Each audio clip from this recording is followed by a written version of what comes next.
Baik, Bapak-bapak, para pria, one, two, three. Yes. Mari kita berdoa untuk mendengar firman Tuhan. Kita berdoa, ya Roh Kudus, tuntunlah kami, para pria yang terus rindu mengalami kuasa firman Allah. Secara khusus mereka yang baru selesai mengikuti camp pria, Tuhan biarlah jamahan-Mu, sehingga kami terus-menerus membiarkan hidup kami dilawat oleh Tuhan melalui firman-Mu. Para fasilitator, para pengurus pembicara yang juga hadir, berkati kami semua dan juga hamba-Mu Rapi untuk menyampaikan kebenaran firman Allah. Dalam nama Tuhan Yesus Kristus. Haleluya. Amin. Baik Bapak-bapak, kita sore hari ini akan belajar dari prinsip bagaimana pria menghadapi pandemi atau situasi-situasi yang oleh banyak orang sebagai sebuah pandemi dunia. Nah, mari kita buka pembacaan yang dipilih buat kita ialah Keluaran pasal 7 ayat 1 sampai dengan ayat 13. Keluaran 7 ayat 1 sampai 13, demikian firman Tuhan. Berfirmanlah Tuhan kepada Musa, lihat aku mengangkat engkau sebagai Allah bagi Firaun, dan Harun abangmu akan menjadi nabi. Jadi saudara perhatikan ayat 1, Tuhan mengangkat Musa sebagai Allah. Allah di situ huruf besar, menunjukkan otoritas mutlak. Pria yang sudah mengalami pemulihan di padang gurun selama 40 tahun. Pria yang mengalami hubungan khusus dengan Tuhan. Itu diberi otoritas untuk menyampaikan kebenaran Allah bagi dunia yang tidak mengenal Tuhan. Allah mengutus Musa dengan memberi otoritas mutlak, bahkan menjadikan Musa sebagai Allah bagi Firaun. Itu Musa dapatkan itu setelah 40 tahun dia dibentuk oleh Tuhan di padang gurun, dan kemudian Tuhan utus dia untuk membebaskan orang-orang Israel supaya mereka menjalani janji-janji Allah yang telah Allah janjikan kepada nenek moyang mereka, Abraham, Ishak, dan Yakub. Nah, ayat-ayat selanjutnya saya minta saudara nanti baca sampai ayat 13. Dan karena itu sekarang saya mau bagikan beberapa prinsip, karena tema kita ialah bagaimana pria bebas dari berhala, tapi sekaligus bisa mengatasi situasi-situasi kritis yang sedang kita hadapi. Mari kita lihat, saudara-saudara, ya, 10 tulah COVID-19 dan pria. 10 tulah di Mesir yang kita tahu dicatat dalam kitab Keluaran, yaitu Sungai Nil dipenuhi dengan darah. Sebenarnya saudara-saudara, tulah-tulah yang Tuhan nyatakan di Mesir untuk membuat Firaun itu membebaskan orang Israel adalah cara Tuhan untuk sekaligus menghancurkan semua kekuasaan, semua penguasa spiritual yang dialami orang Mesir. Darah itu menghancurkan dewa-dewi Nil yang bernama Hapi, Kenum, dan Osiris. Kemudian tulah katak itu dewi kesuburan, ya, itu namanya Heket, berkepala katak bagi tanah Mesir. Kemudian nyamuk itu dewa bumi bagi tanah Mesir, namanya Geb. Lalat pikat itu dewa lalat yang namanya Wacit atau Wajet. Sampar pada ternak, dewa yang berhubungan dengan hewan atau sapi, Hathor, Ptah, Nephis, atau Amun. Jadi sapi itu juga adalah, atau lembu adalah dewa yang sangat disembah, puja oleh orang Mesir. Dan itu sebabnya ketika mereka menunggu Musa 40 hari di atas gunung bertemu Tuhan, mereka kemudian membuat patung lembu emas untuk disembah. Barah itu dewa kesehatan, ya, namanya Sekhmet atau Serapis. Hujanes itu dewi Nut, langit. Isis dan Set, dewi pertanian. Belalang itu Serapia, dewa pelindung dari belalang. Kemudian gelap gulita itu dewa matahari, Ra, dan dewa bulan atau Thoth. Dan yang terakhir, anak sulung mati semua sebagai hukuman terhadap semua dewa Mesir, termasuk Firon yang dianggap sebagai dewa. Jadi Bapak, saudara-saudara, dewa-dewa itu adalah penguasa di Mesir. Dan orang Israel itu 430 tahun hidup di Mesir. Jadi kita bisa membayangkan semua bentuk penyembahan dari orang-orang Mesir itu ikut mempengaruhi orang-orang Israel yang ada di sana karena mereka bekerja dan mengamati dan melihat secara langsung. Ya, saya ingat di beberapa camp biasanya para pria yang datang bawa pegawainya, bawa karyawannya, karena setelah mereka dipulihkan, karyawannya, pegawainya juga diajak untuk mengalami Tuhan. Ya persis sama di Mesir, walaupun orang Mesir melakukannya di luar otoritas Tuhan, tetapi prinsipnya itu sama. Kita akan nurut kepada bos kita, apalagi orang Israel itu jadi budak. Bayangkan 430 tahun. Ya, dalam Keluaran 12 ayat 40 disebutkan tahunnya itu 430 tahun. Hampir sama dengan kita, lama sekali dijajah Belanda. Makanya kan orang-orang yang dijajah Belanda dulu sedikit gaya-gaya Belanda lah, bagaya-bagaya, padahal dijajah ini. Ya, kata orang ini memang sudah dijajah tapi masih gaya lagi. Dan begitu Belanda pergi, kata orang mulai baku jajah. Karena spirit penjajahannya itu ada terus itu. Ya, yang ketawa-ketawa itu dong bertobat. Yang belum ketawa itu dong masih penjajah itu. Ya. Jadi kita lihat berikutnya. Pertanyaannya gini, Bapak-bapak, mengapa Allah lakukan 10 tulah untuk bebaskan Israel dari Mesir? Bukankah tanpa tulah Allah sanggup melakukan sesuatu? Allah itu dahsyat, hebat, luar biasa. Kenapa mesti pakai tulah untuk membuat Firaun menyerah? Kan Tuhan bisa langsung patah dia pembatang leher saja, toh? Langsung selesai.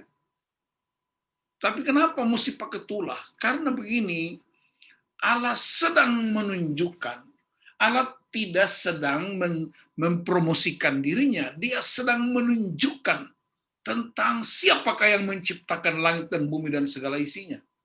Allah menunjukkan kemahakuasaannya atas segala sesuatu, alam, ternak, serangga, dan lain-lain. Allah yang menciptakannya. Jadi kenapa kamu menyembah barang-barang yang diciptakan oleh Tuhan?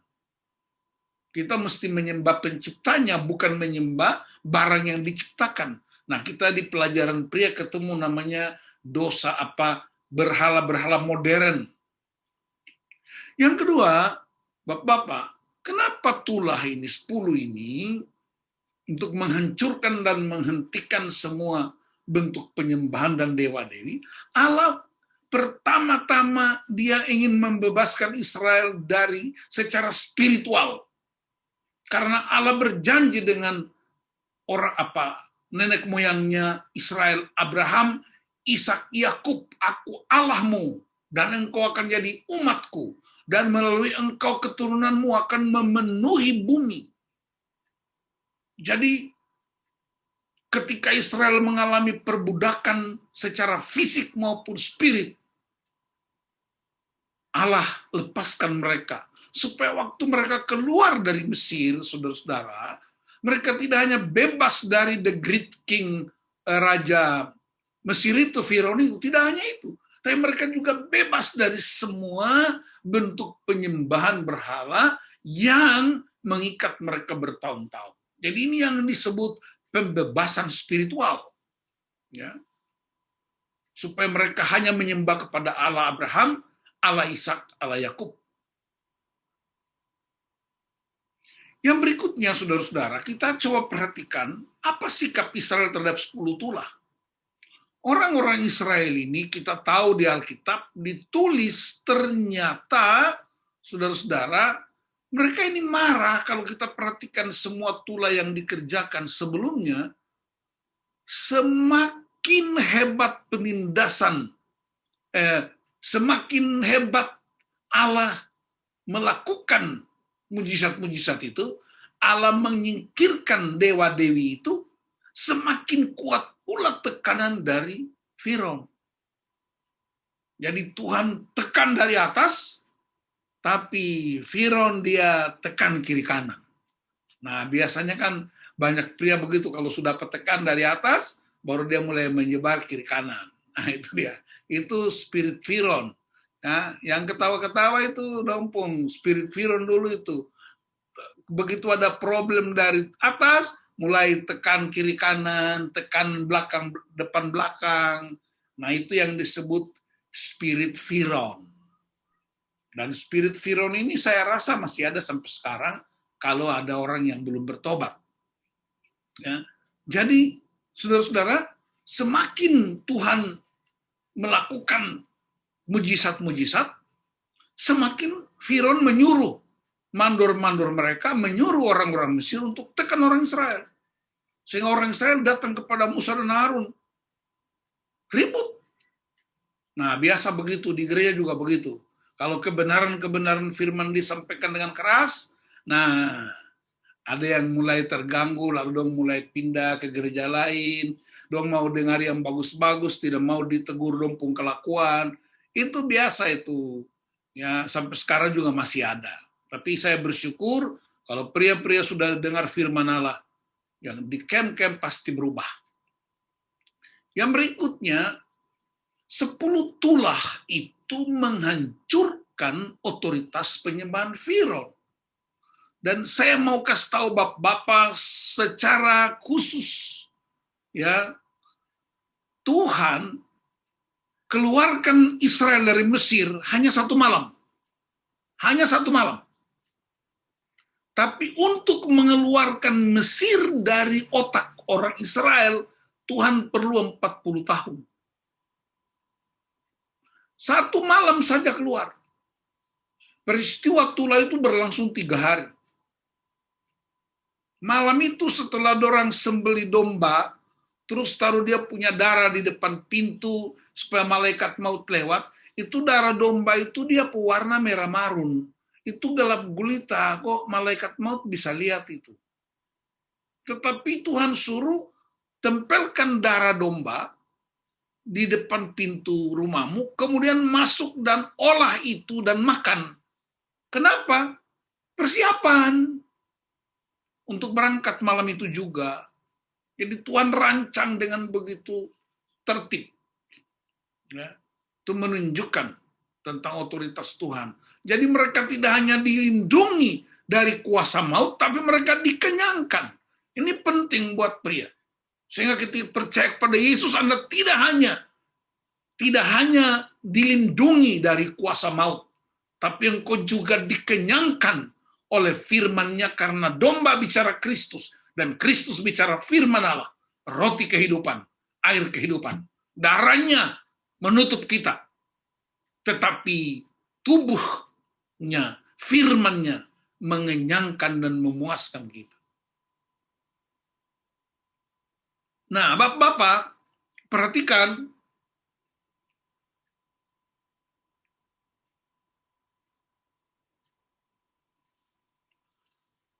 kira-kira COVID-19 itu tulah keberapa?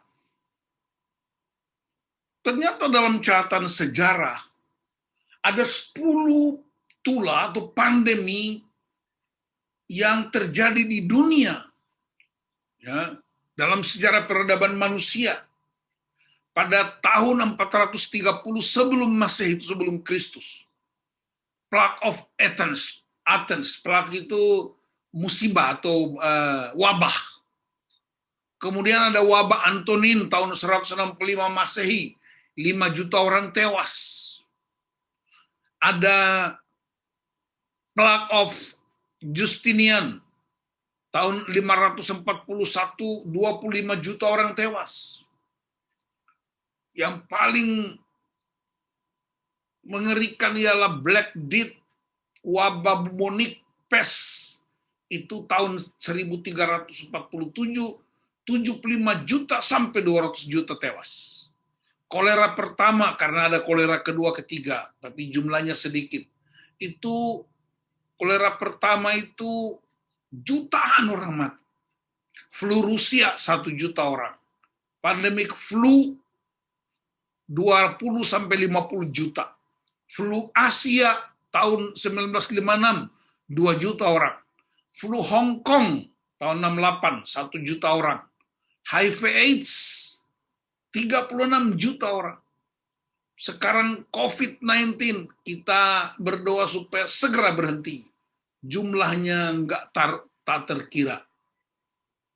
Jadi yang mau saya kasih tahu buat kita ialah kalau ada orang menganggap COVID-19 adalah tulah, saya mau kasih tahu, ya, Tuhan itu membebaskan Israel dari kekuasaan Firaun. Dan Tuhan menghancurkan dewa-dewi dari orang-orang Mesir. Beda dengan COVID-19 ini. Jadi saya pribadi tidak terima kalau orang menganggap virus-virus ini datang dari Tuhan.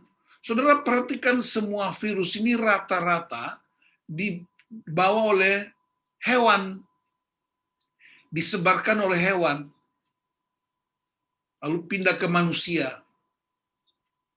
Semuanya. Jadi, pertemuan kita hari ini bahas bagaimana pria itu bisa menghadapi pandemik yang sedang berlangsung. Sekali lagi, gereja, umat Tuhan, dunia, bangsa-bangsa pernah mengalami pandemik-pandemik semacam ini. Kalau begitu ada yang mengatakan, oh ini udah dekat kiamat lah. Dulu-dulu kenapa nggak kiamat? Dulu ada Sodom dan Gomora begitu hancur, lebur, kenapa nggak kiamat? Jadi jangan dikit-dikit kiamat-kiamat. Kita hidup dalam dunia yang penuh dengan tantangan. Kita fokus pada Tuhan. Nanti kita lihat beberapa hal. Nah, apa artinya kalau orang mengerti tentang peristiwa-peristiwa yang kita hadapi? Respons kita berbeda ketika kita hidup dalam Kristus dan juga hidup di luar Kristus. Orang hidup di dalam Kristus itu memandang semuanya dengan cara pandang yang baru dengan Tuhan. Ya, orang hidup dalam Kristus itu mengerti bagaimana dia berespons dengan benar. Kita diberikan otoritas untuk melindungi diri kita. Bayangkan, suruh pakai masker. Apalagi, jaga jarak. Ya, cuci tangan. Kita nggak disuruh untuk kerja rodi seperti orang Israel. Kita nggak disuruh untuk aspal jalan tanpa biaya. Kita nggak disuruh untuk tebang pohon-pohon besar. Kita cuma disuruh untuk pakai masker, hanya melindungi kita dan orang lain. Itu bukan sekedar peraturan pemerintah, itu bukan sekedar protokol kesehatan. Itulah value yang mesti kita hidupi dan bangun, itulah respons kita. Nah, mungkin ada yang berkata, Pak Pendeta, tapi selama COVID ini masih ada hamba Tuhan yang meninggal karena kena COVID, ada anak-anak yang masih muda, ada pria wanita masih muda. Apa yang terjadi? Saya ajak kita untuk buka Ulangan 29 ayat 29. Supaya kita tahu apa yang mesti kita hidupi. Ulangan 29 ayat 29. Dia bilang begini, saudara-saudara. Hal-hal yang tersembunyi ialah bagi Tuhan, Allah kita. Tetapi hal-hal yang dinyatakan ialah bagi kita dan bagi anak-anak kita sampai selama-lamanya, supaya kita melakukan segala perkataan hukum Taurat ini. Jadi, yang mau saya kasih tahu kepada bapak-bapak, ya, ialah ada bagiannya Tuhan. Ada bagian-bagian yang tersembunyi buat Tuhan. Itu yang namanya uncontrollable. Kita nggak bisa kontrol sama sekali. Kalau saudara tanya mengapa hamba Tuhan masih muda kok bisa meninggal cepat, kenapa bukan para preman dan para penjahat dan para koruptor dan para predator itu? Kenapa orang baik-baik melayani Tuhan kok bisa mati lebih cepat? Mengapa? Dia rajin bergereja, dia rajin berbuat baik. Kenapa bukan mereka-mereka yang bikin kerusuhan-kerusuhan di mana-mana itu yang kasih mati saja? Nah, pertanyaan itu sama dengan Ayub. Mengapa? Jawabannya, ada banyak hal yang tersembunyi buat Allah. Itu otoritas Allah. Kau jangan campur. Itu Tuhan punya urusan. Kau jangan coba-coba jadi Tuhan. Urus kau pun diri saya tidak bisa. Bagaimana kau mau urus Tuhan? Urus kau pun istri sama anak saja kau sakit kepala. Mau ganti Tuhan?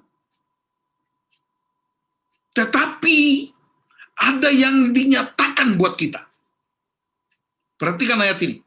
Ayat 29, ulangan 29 ayat 29. Saya ulang lagi. Hal-hal yang tersembunyi ialah bagi Tuhan, Allah kita. Kita nggak bisa jawab. Nanti ada waktu Tuhan buat kita. Tetapi hal-hal yang dinyatakan ialah bagi kita dan bagi anak-anak kita sampai selama-lamanya, supaya kita melakukan segala perkataan hukum Taurat ini. Apa itu yang dinyatakan buat kita? Yang dinyatakan buat kita ialah sifat-sifat dan karakter Allah. Itu yang dinyatakan buat kita.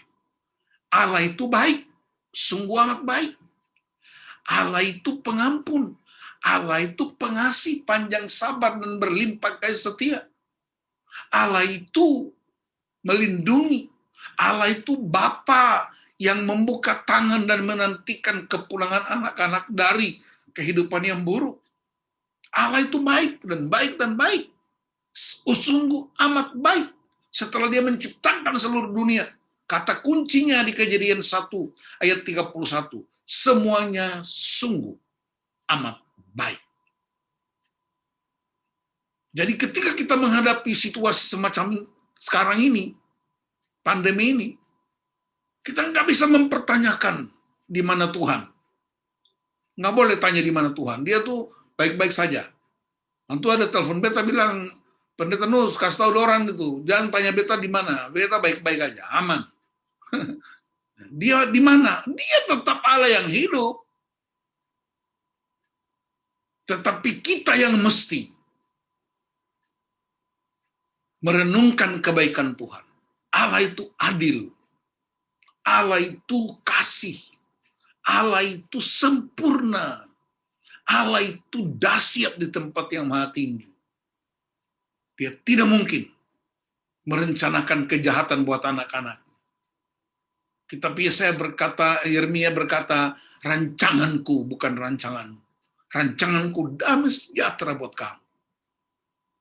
Karena itu ketika mungkin di antara saudara sedang menghadapi pandemi yang begitu luar biasa ini, menggerogoti kehidupan keuangan kita, ekonomi kita, menggerogoti rumah tangga kita, mungkin ada saudara yang lebih dulu dipanggil Tuhan atau orang tua atau sanak famili, dengar saya kasih tahu. Kematian bukanlah akhir kehidupan orang-orang percaya. Kematian hanyalah sebuah perpindahan untuk berjumpa dengan kekekalan. Ketika Perang Dunia Pertama, banyak tentara Inggris yang tewas dalam perang itu menghadapi Jerman. Banyak orang-orang, keluarga, istri, anak-anak menangis dan mereka datang ke komandan perang tentara Inggris. Tentara Inggrisnya berdiri dan dia berkata, saya tahu kesedihan kalian semua. Kita semua berduka, tetapi tidak terlalu lama. Kenapa? Karena mereka yang Anda cintai, mereka sebenarnya tidak mati. Mereka hanya berpindah stasiun. Mereka telah mengakhiri peperangan mereka, dan sekarang mereka menikmati kekekalan bersama Kristus di stasiun yang baru. Jadi, kematian dalam situasi yang abnormal seringkali menyebalkan, menyakitkan. Tapi ingat, Paulus berkata, hidupku Kristus, mati adalah keuntungan. Jadi saudara-saudara, kita nggak boleh menilai pandemik ini sebagai sebuah malapetaka yang menggerogoti pertumbuhan iman kita. Justru dia menjadi momentum. Karena itu apa yang mesti kita lakukan. Ketika kamu sudah bebas dari semua perbudakan dosa, kamu sudah lepas dari Mesir, tidak boleh berleha-leha. Karena Tuhan perlu 40 tahun untuk bersihkan orang Israel dari Mesir. Bagi kita sekarang, datang ke salib Kristus. Praktekkan 4M yang sudah diajarkan, ya, menerima firman, merenungkan firman, melakukan firman, membagikan firman. Bangun lagi komunitas keluarga yang mungkin pernah tidak kita lakukan dengan sempurna sebagai imam, kita mulai lagi bangkit lagi. Bangun komunitas Hafruta. Ingat pernyataan kita di camp, pemenang bukanlah orang yang tidak pernah gagal, tapi orang yang tidak pernah berhenti mencoba. Saya mau kasih tahu Bapak-bapak, ketika Allah menciptakan dunia, dia tidak singkirkan gelap. Dia hanya memisahkan terang dari gelap. Jadi keduanya tetap ada. Terang ada, gelap ada. Allah tidak singkirkan gelap. Dia hanya pisahkan. Dan karena itu saya mau kasih tahu, Allah kita bukan penjahat yang suka menghukum dan membunuh. Tapi Allah Bapa kita, dia adalah Bapa yang selalu membuka kedua tangannya untuk menyambut anak-anak yang kembali kepadanya. Kisah Lukas 15 tentang anak yang hilang menjadi inspirasi buat kita. Itu gambaran tentang Bapa di sorga yang tidak memperhitungkan kesalahan, tapi justru dia menerima orang-orang yang datang kepadanya. Pandemi terbesar bagi saya, menurut saya, pandemi yang sangat mengerikan. Orang hidup di luar Kristus, hidup di luar keselamatan. Karena Yohanes 3 ayat 16 berkata, karena begitu besar kasih Allah akan dunia ini, sehingga ia mengaruniakan anaknya yang tunggal, sehingga setiap orang yang percaya kepadanya tidak binasa, melainkan beroleh hidup yang kekal. Siapa yang percaya diselamatkan, yang tidak percaya dihukum. Jadi itu pandemi terbesar. Ya, kalau sekarang kita mati dalam Kristus di tengah-tengah pandemi, kita punya tempat yang layak. Tapi kalau kamu mati di luar Kristus, di luar keselamatan, itu pandemi yang paling mengerikan. Dan karena itu, ketika Yesus ajarkan kita juga supaya apa? Kita tidak hanya menerima keselamatan itu, tapi kita menyebarkan keselamatan itu. Kita menyebarkan kehidupan Kristus. Jadikan mereka semua muridku. Dan kita lakukan itu. Hari ini saya berdoa supaya semua pria mengalami kebenaran. Jangan habiskan waktu untuk mempertimbangkan, memikirkan terlalu banyak COVID-19. Semua peraturan sudah diberikan. Yang harus kita lakukan, yang harus kita sungguh-sungguh praktekkan ialah kebaikan-kebaikan Allah, sifat-sifat Allah, karakter Kristus. Respons kita menjadi lebih baik, sehingga ada perbedaan orang-orang di dunia ini. Saya encourage semua pria yang sudah ikut maupun yang sedang dalam proses, jangan menyerah. Jangan menyerah terhadap situasi apapun. Karena kita punya Allah yang hidup dalam Kristus Yesus. Periksa pikiran kita, hidup kita. Apakah benar Anda sudah bebas sepenuhnya dari Mesir? Atau dia masih mengikat? Ambil keputusan untuk mulai datang ke salib. Ambil keputusan untuk terus hidup dengan firman Tuhan. Ambil keputusan untuk membangun hubungan yang kuat di keluarga dan juga dengan rekan-rekan sepelayanan, Hafruta. Mari kita berdoa untuk firman Tuhan. Bapa, terima kasih, hamba-Mu terbatas. Tapi biarlah firman Tuhan itu menguatkan, meneguhkan bahwa Allah membebaskan kami dari kekuasaan di Mesir, perbudakan dosa. Tapi juga Kristus telah mati di kayu salib untuk membebaskan kami dari semua pengaruh dunia ini. Terima kasih Bapa, segala hormat kemuliaan buat Engkau. Di dalam nama Tuhan Yesus Kristus kami berdoa dan mengucap syukur. Haleluya. Amin.